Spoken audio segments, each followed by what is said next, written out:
Hi friends, welcome to Nisha's home cooking. അപ്പോൾ നമ്മുടെ ഓണ റെസിപ്പിയിലെ കറികൾ ഉണ്ടാക്കാൻ തുടങ്ങുവാണ്. നമ്മുടെ ഫസ്റ്റ് റെസിപ്പി നമുക്ക് ഇഞ്ചി കറി. നമ്മൾ സദ്യയിൽ തുടങ്ങുന്നത് നമ്മൾ വിളമ്പണമാണല്ലോ കറിയിൽ ഏറ്റവും ആദ്യം ഇഞ്ചി കറി. കാരണം ഇത് ഇഞ്ചി കറിയിൽ 100 കറിക്ക് സമമാണെന്നാണ് പറയുന്നത്. അപ്പം നമുക്ക് ആ ഇഞ്ചി കറി എങ്ങനെയാണ് ഈസി ആയിട്ട് ഉണ്ടാക്കാൻ പറ്റണമെന്ന് നമുക്കൊന്ന് നോക്കാം. ഇപ്പോൾ ഞാനൊരു 150 ഗ്രാം ഇഞ്ചി എടുത്തിട്ടുണ്ട്. ഞാൻ അതിൽ ചേർക്കാനായിട്ട് ഒരു നാരങ്ങയുടെ വലിപ്പത്തിൽ, ചെറുനാരങ്ങയുടെ വലിപ്പത്തിൽ വാളമ്പുളി എടുത്തിട്ടുണ്ട്. അപ്പോൾ ഞാനിത് കുറച്ച് ഉപ്പും കൂടി ഇട്ടിട്ട് ഇതിന് ചൂടുവെള്ളത്തിൽ ഒന്ന് കുതിർക്കാൻ വെക്കുകയാണ്. അപ്പോൾ സാധാരണ നമ്മൾ ഇഞ്ചി കുഞ്ഞായിട്ട് കൊത്തി അരിഞ്ഞിട്ടാണ് സാധാരണ ഇഞ്ചി കറി ഉണ്ടാക്കുന്നത്. പക്ഷേ ഇപ്രാവശ്യം ഞാൻ ഇതിനകത്ത് നമുക്കുണ്ടല്ലോ ഇങ്ങനെ ഇച്ചിരി വലുതായിട്ടങ്ങ് അരിയാം. വലുതായിട്ട് അരിഞ്ഞിട്ട് ഇതിനെ നമുക്കൊന്ന് ഫ്രൈ ചെയ്തെടുക്കാം. അപ്പോൾ നമ്മുടെ ഇഞ്ചി കണ്ടോ നല്ല പോലെ ഇങ്ങനെ കട്ട് ചെയ്തെടുത്തിട്ടുണ്ട്. ഇനി നമുക്കിതിനെ ഒന്ന് ഫ്രൈ ചെയ്യാം. ഞാനിപ്പോൾ ഒരു ചട്ടിയാണ് വെച്ചിരിക്കുന്നത്. അതിനകത്തോട്ട് ഒരു 2 ടേബിൾ സ്പൂൺ എണ്ണ ഒഴിച്ച് കൊടുക്കുക. നമ്മുടെ എണ്ണ നന്നായിട്ട് ചൂടായിട്ടുണ്ട്. നമുക്ക് പതുക്കെ ഇതിനകത്തോട്ട് ഈ അരിഞ്ഞ് വെച്ചേക്കണം. ഞാനിപ്പോൾ ഇതിന് വേണ്ടിയിട്ടൊരു ചട്ടിയാണ് ഇവിടെ എടുത്തിരിക്കുന്നത്. നന്നായിട്ട് വറുത്തെടുക്കാം.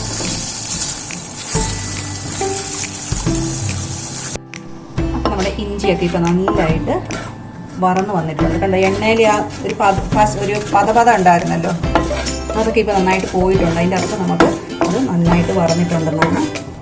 അപ്പോൾ ഇഞ്ചിയൊക്കെ നമ്മളിങ്ങനെ വറുത്ത് എടുത്ത് വെച്ചിട്ടുണ്ട്. നമുക്കിനി ഇതിനെ ഒന്ന് പൊടിച്ചെടുക്കണം. അപ്പോൾ ആ സമയത്ത് തണുക്കണ സമയത്ത് ഇത് തണുത്ത് വരുമ്പോഴത്തേക്ക് വേണം പൊടിക്കാൻ. ആ സമയത്ത് നമുക്ക് ഇതിനകത്തുള്ള മസാല ഗ്രേവി ഉണ്ടാക്കാം. ഞാനിവിടെ നമ്മളെ വറുത്ത എണ്ണ തന്നെയാണ് എടുക്കുന്നത്. അത്രയും എണ്ണ നിങ്ങൾക്ക് കൂടുതലാണെന്നുണ്ടെങ്കിൽ ഒരിച്ചിരി എണ്ണ മാറ്റിക്കോ. ഞാനിപ്പോൾ ഇച്ചിരി മാറ്റിയായിരുന്നു. ഇന്ന് 1/4 സ്പൂണ് കടുക് ഇട്ടു. അപ്പോൾ നമ്മുടെ കടുക് പൊട്ടിയിട്ടുണ്ട്. ഇതിനകത്ത് ഞാനിപ്പോൾ നല്ല എരിവുള്ള പച്ചമുളകായിരുന്നു. അപ്പോൾ ഞാൻ ഒരു പച്ചമുളക് കണ്ടോ കുഞ്ഞുകുഞ്ഞാന്ന് നല്ല തീരെ ചെറുതായിട്ട് സ്ലൈസ് ചെയ്ത് വെച്ചിരിക്കുവാണ്. അതിട്ട് കൊടുക്കുവാണ്. പിന്നെ കറിവേപ്പിലയും അതുപോലെ തന്നെ മുറിച്ച് വെച്ചിരിക്കുമായിരുന്നു, അതും കൂടി ഇട്ടു.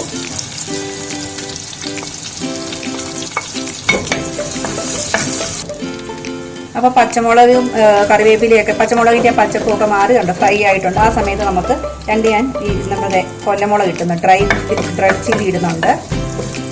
ഞാൻ തീ ചെറുതാക്കി വെച്ചിരിക്കുവാണ്. അപ്പോൾ നമുക്കൊന്നും കരിഞ്ഞു പോകുന്നുള്ള പേടിക്കേണ്ട കാര്യമില്ല. ഇനി ഞാൻ ഇതിനകത്തോട്ട് ഇടുന്നത് 1 ടീസ്പൂൺ മുളക് പൊടി. ഇപ്പോൾ തീ കൂടുതലാണെങ്കിൽ നിങ്ങൾക്ക് ഓഫ് ചെയ്യേണ്ട, എത്ര തീ ഇല്ല, അതുകൊണ്ട് ഞാൻ തീ വെച്ചിട്ടുണ്ട്. 1 ടീസ്പൂൺ മുളക് പൊടി, ഒരു 1/4 ടീസ്പൂൺ മഞ്ഞൾപ്പൊടി, കുറച്ച് ഉലുവാപ്പൊടി. ഉലുവപ്പൊടി ഇടുന്നത് കൊണ്ടാണ് ഞാൻ ഇതിനകത്ത് ഉലുവ ഇടാതിരുന്നത്. പിന്നെ കുറച്ച് കായം നമുക്ക് വേണമെങ്കിൽ അന്നേരവും ചേർക്കാം. നമ്മളിപ്പോൾ സാധനങ്ങളൊക്കെ മൂത്തിട്ടുണ്ട്. നമുക്കിനി ഇതാണ് പുളിവെള്ളം ഉണ്ടാക്കി വെച്ചിരുന്നത്. നമുക്ക് പുളിവെള്ളം അങ്ങോട്ട് ഒഴിച്ചു കൊടുക്കാം.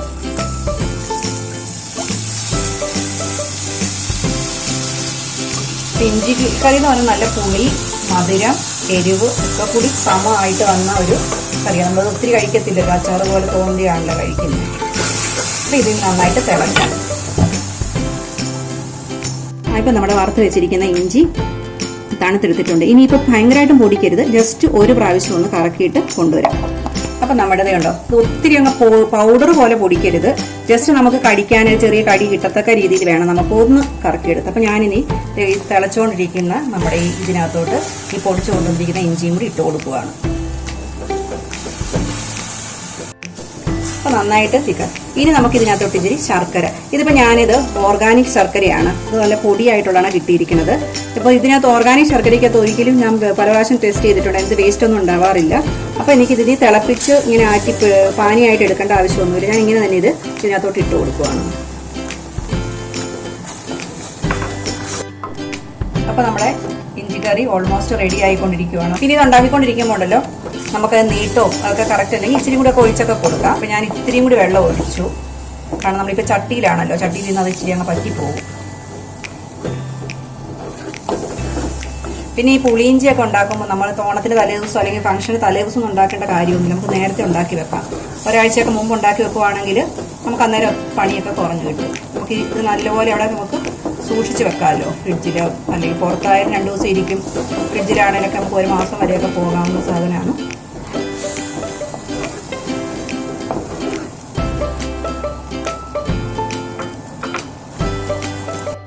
അപ്പോൾ ഞാനിത് ഇനിയിപ്പോൾ കൊണ്ട് ഫൈനലായി. നമുക്കിതിനെ നല്ലപോലെ തിളച്ചൊക്കെ വന്നിട്ടുണ്ട്, എല്ലാം നല്ല മിക്സ് ആയിട്ടുണ്ട്. ഓഫ് ചെയ്യാം.